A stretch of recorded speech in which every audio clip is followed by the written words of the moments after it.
ये आप सब खुद जानते हैं कि 505 और 420 जो धारा है वो कैसे लगता है, कब लगता है। विधायक जी भाजपा में हैं, पुलिस प्रशासन का भी देखिए कि अंधा कानून के तरह 420 धारा कैसे लगता है। आप सब जानते हैं 420 जो सेक्शन हमारे ऊपर लगाया गया है, ये तो विधायक के ऊपर बनता है कि विधायक जी ने वोट लिया और वोट के बदले में जो लोगों को काम करना था वो काम नहीं किया, उनसे छल कपट किया, उनके साथ धोखाधड़ी की जनता के साथ, तो ये धारा तो उनके ऊपर बनता है। कि जिन पुलिस वालों ने, पुलिस अधिकारियों ने धारा लगाई है उनको ज्ञान नहीं है, और या तो फिर वो विधायक जी के और सरकार के दबाव में आके लगाया है, कहीं से भी नहीं बनता है। अगर ये हाई कोर्ट केस जाएगा तो केस तो 1 मिनट में FIR पेश होगी। लगाने वाले अधिकारियों के विरुद्ध भी हाई कोर्ट संभावना ये है उनके विरुद्ध भी कोई ना कोई कार्रवाई करेगा। नमस्कार, सत श्री अकाल, सलाम। मैं हूं अमरीश श्रीवास्तव और आप देख रहे हैं नेटवर्क 24। स्वागत आप सभी का हमारे खास कार्यक्रम सड़क किनारे में।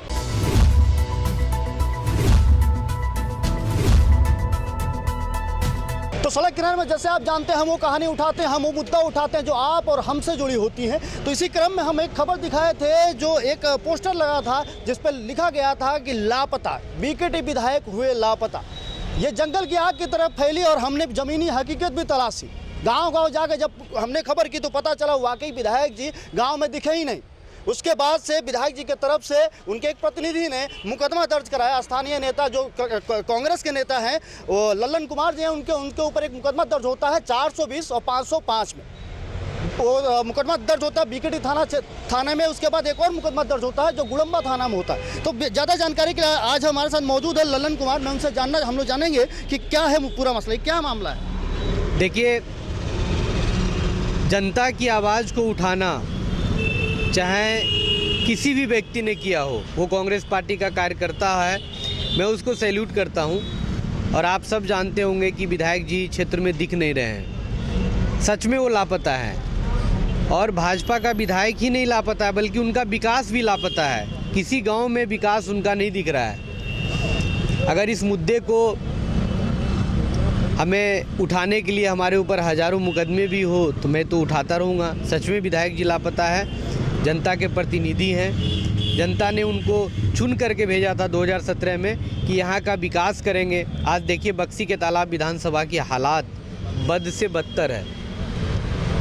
लोगों को रहने के लिए घर नहीं है, स्वच्छ पेयजल की व्यवस्था नहीं है, लोगों के पास अपना रोजगार नहीं है। जो महिलाएं हैं उनके ऊपर अत्याचार बढ़ रहा है। अगर आप शोषण की बात करें तो सबसे ज़्यादा अगर कोई शोषित है तो वो महिला वर्ग हैं। नहीं, ये जो अभी मुकदमा दर्ज हुआ है इसमें जो धाराएं लगी हैं वो बड़ा चर्चा में। देखिए, आप सब खुद जानते हैं कि 505 और 420 जो धारा है वो कैसे लगता है, कब लगता है। विधायक जी भाजपा में हैं, सत्ता शासन का दुरुपयोग करके हमारे ऊपर मुकदमा दर्ज करवा ले, या मैं तो ये बोलता हूँ कि अगर हिम्मत है तो मुझे अरेस्ट करवा लें, मुझे जेल भेज दे। मैं जनता की आवाज़ उठाने के लिए मुझे अगर जेल भी जाना पड़ेगा तो हम जेल भी जाएंगे। हम पहले लड़े थे गोरों से, अब लड़ेंगे चोरों से। जनता के जेब से जो पॉकेट मारी कर रहे हैं, चोरी कर रहे हैं, उनका हिसाब इनको देना पड़ेगा आने वाले विधानसभा चुनाव में। और ये सच्चाई है कि कहीं भी गांव-गांव में आप चले जाइए, यहाँ की जनता बता रही है कि विधायक दिखता ही नहीं है, लापता है। अगर उनकी आवाज़ को अगर हम उठा रहे हैं, हमारे कार्यकर्ता उठा रहे हैं, या यहाँ की जनता अगर बोल रही है लापता है, तो क्या जनताओं के ऊपर मुकदमा होगी? आप बताइए। यहाँ पे बहुत सारी पार्टियाँ हैं जो चुनाव लड़ रही हैं, आप ही क्यों टारगेट बनाए जा रहे हैं? देखिए, बक्सी का तालाब विधानसभा की जनता है, उन्होंने निर्णय कर लिया है कि यहाँ कांग्रेस पार्टी का ही विधायक होगा। यहाँ कोई भी नहीं है टक्कर में, दूर दूर तक कोई कहीं नहीं दिख रहा है। हाँ, होर्डिंग, बैनर, पोस्टर और TV चैनलों पे ज़रूर सब दिख रहा होगा, लेकिन अगर धरातल की बात करें, काम की बात करें, तो ना सपा है, ना बसपा है और ना ही भाजपा। इसलिए जो बौखलाहट है ना, इसलिए दिख रहा है कि कैसे लल्लन कुमार के ऊपर फर्जी FIR दर्ज किया जाए, कैसे इसको परेशान किया जाए, कैसे इसको जेल में बंद किया जाए, ताकि ये लोगों की सेवा बंद कर दे, काम करना बंद कर दे। लेकिन हम इससे घबराने वाले नहीं हैं। इनको ये पता नहीं हम गांधीवादी हैं, हम नेहरूवादी हैं, हम अम्बेडकर जी को पूजते हैं, हम पटेल जी को मानते हैं। हम इनके FIR से डरने वाले नहीं हैं। और पुलिस प्रशासन का भी देखिए कि अंधा कानून के तरह 420 धारा कैसे लगता है। आप सब जानते हैं 420 जो सेक्शन हमारे ऊपर लगाया गया है, ये तो विधायक के ऊपर बनता है कि विधायक जी ने वोट लिया और वोट के बदले में जो लोगों को काम करना था वो काम नहीं किया, उनसे छल कपट किया, उनके साथ धोखाधड़ी की जनता के साथ, तो ये धारा तो उनके ऊपर बनता है। आगे क्या कदम होगा? ये जो मुकदमा दर्ज हुआ है, जो प्रशासन अगर एफआईआर वापस नहीं लेती है, फाइनल रिपोर्ट नहीं लगाती है, तो थाना में जाकर के, बक्सी के तालाब विधानसभा में थाना में जाकर के शांतिपूर्ण तरीके से धरना करेंगे।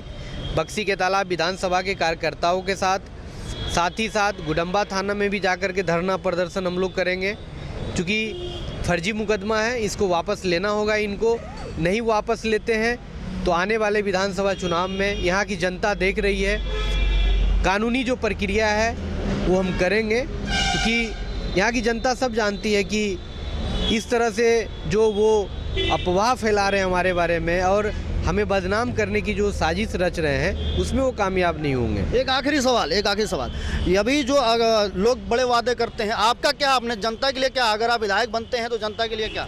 देखिए, मेरा विधायक बनने के बाद सबसे पहला काम होगा, जिनके पास घर नहीं है उनको मैं घर बनवाऊंगा, और बक्सी के तालाब विधानसभा में कोई भी एक सिंगल कच्चा का मकान नहीं दिखेगा।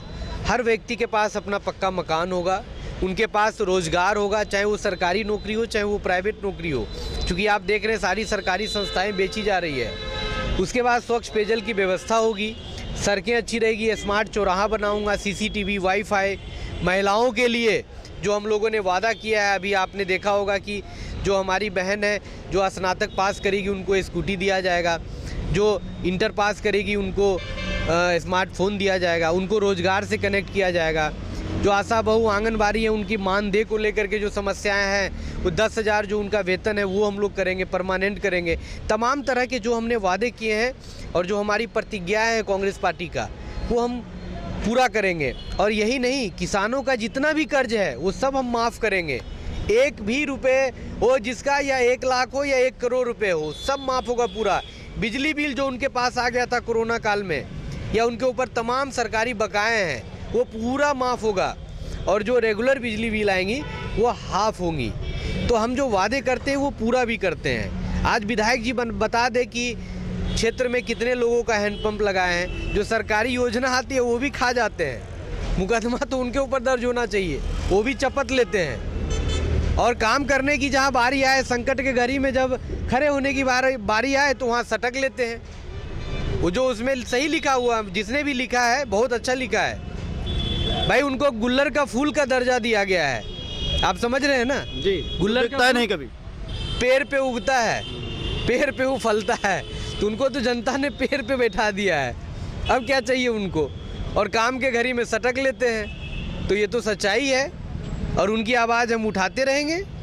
मुकदमा इनको जितना भी करना है, हम ना डरे हैं ना डरेंगे कभी, ना घबराए हैं ना घबराएंगे। ठीक है, तो आप तो ललन कुमार जी, अभी हम बात करेंगे, एक और कद्दावर नेता है नसीमुद्दीन सिद्दीकी साहब है, उनसे भी जानेंगे कि जो धाराएं लगाई गई हैं वो क्या कहना चाहते हैं। क्योंकि आप कानून का जानकार भी हैं, तो कितनी क्या एप्लीकेबल होती है? देखिए, मैं तो सिर्फ ये कहूँगा कि जिन पुलिस वालों ने, पुलिस अधिकारियों ने धारा लगाई है उनको ज्ञान नहीं है, और या तो फिर वो विधायक जी के और सरकार के दबाव में आके लगाया है, कहीं से भी नहीं बनता है। अगर ये हाई कोर्ट केस जाएगा तो केस तो 1 मिनट में एफआईआर पेश होगी। लगाने वाले अधिकारियों के विरुद्ध भी हाई कोर्ट संभावना ये है उनके विरुद्ध भी कोई ना कोई कार्रवाई करेगा। क्या आपका मानना है कि ये धाराएं लगा के धाराओं का अपमानना है, बिल्कुल अवहेलना है, दुरुपयोग है, पद का दुरुपयोग है, और विधायक जी के पद का दुरुपयोग है, और जिन लोगों ने लगाया उनका पद का दुरुपयोग है। ये एफआईआर क्वेश्चन नहीं होता, आगे की क्या रणनीति है? बता दिया ना कि हम उसका संघर्ष करेंगे, जहाँ जरूरत पड़ेगी धरना प्रदर्शन करेंगे, जो बन पड़ेगा वो करेंगे, कोर्ट में जरूरत होगी कोर्ट में जाएंगे, जो होगा वो करेंगे।